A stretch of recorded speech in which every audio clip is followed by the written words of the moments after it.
Let's get into some Diddy news, guys, because it looks like reports have come out in regards to what happened with Rico and why he left the law firm.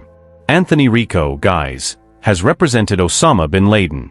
If you've now said that you cannot take on this case and you've left with Didddy, but you represented Osama. Osama is who you represented, but this man Didddy you can't. Didddy is cooked. What do you mean? The lawyer I've hired to help me, who also helped Osama, is saying I can't help your case, but was right there standing right by Osama. You know, that's crazy to me. That's really crazy. So basically, and reporters come out to explain as to why all of this has taken place. Sources with direct knowledge of Anthony Rico's camp have said that there was a major power struggle going on between lead attorney Mark Agnifilo and him for several months, and it finally came to a head. As we reported, Rico shook up Diddy's team Friday morning by informing the judge he could no longer effectively defend his client. But his filing lacked detail about why he was jumping ship. We're told the battle within Team Diddy is centered around the allegations, and there were huge arguments and disagreements on how to handle the part of the federal indictment when they go to trial. Mark has repeatedly denied the charges and instead says the so-called freak-offs always involved consensual between Diddy and the girlfriends, regardless of the superseding indictment. One source says TMZ Rico grew frustrated when his efforts to speak directly to Diddy about legal strategies was thwarted by his counsel, and that's why he thought he couldn't properly defend Diddy. We're also told Rico strongly believed they would not be ready to go to trial by May. Knew it. The scheduled start date, and thought they should ask the judge for more time. However, his co-counsel Mark and etc. strongly disagreed. Push came to shove and Rico actually peaced out. Our sources connected. Did he tell us that Rico's departure is about nothing? Saying lead defense attorney Mark and Tenny have been rock solid for almost a year now, and basically they had issues. And this is what I knew. I knew it was this, guys. I'm saying I said this in my videos ago, that this whole I'm a successful black man knew the direction of an argument that his lawyers are playing doesn't make any sense. And with Anthony Rico being the only black man on that team, he probably has more intel on what lord you should be using, what angle you should be using if you're going to play the race element. Don't know about you, but if you're going to play the race element, let's maybe listen to the lawyer that is impacted by race issues. So I think that was also another reason. And then when he wanted to speak to Diddy about it and say, let's talk about it, Mark stopped it. The other lawyer stopped it and he was like, I can't get through. This is too much. I've tried too much. What am I doing here? Nobody's listening to me. I can't even speak to my client. I don't know how this information got leaked and came out. Because of attorney-client privilege, we should not be knowing for the fact that Anthony Rico has left because he could not speak to Diddy or contact him, and for the fact that there's major in-house issues. I don't think that we should be knowing that. Like a baby, 3 months before your federal trial of the biggest moment of your life and your lawyers are beefing and you've hired them all, paying them $5,000 a day or however many hours, and these lot are beefing. I don't have time for any of that. I'm so sorry. You better wrap this up and come together like the Avengers and take me out of this damn place. Not beefing to the point where some of you are quitting, and publicly, it looks insane. Publicly, this is what we're doing. This is what we're doing, guys. So this is the reason for why Anthony Rico has gone.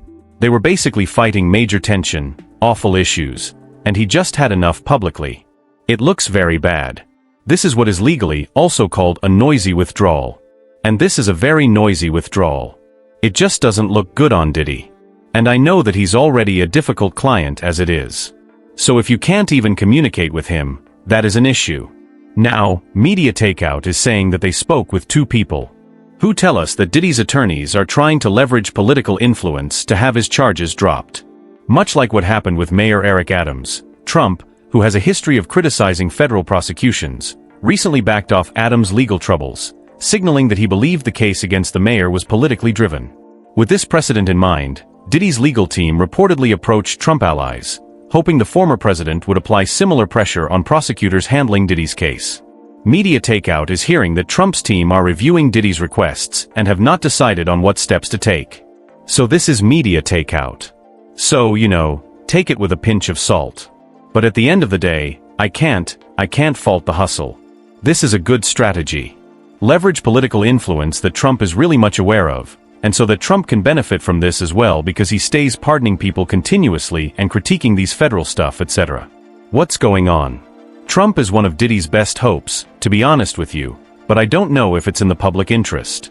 Nor is it in Trump's interest as of right now, I don't know. But also this is media takeout. So it's just like ain't nobody else reporting this.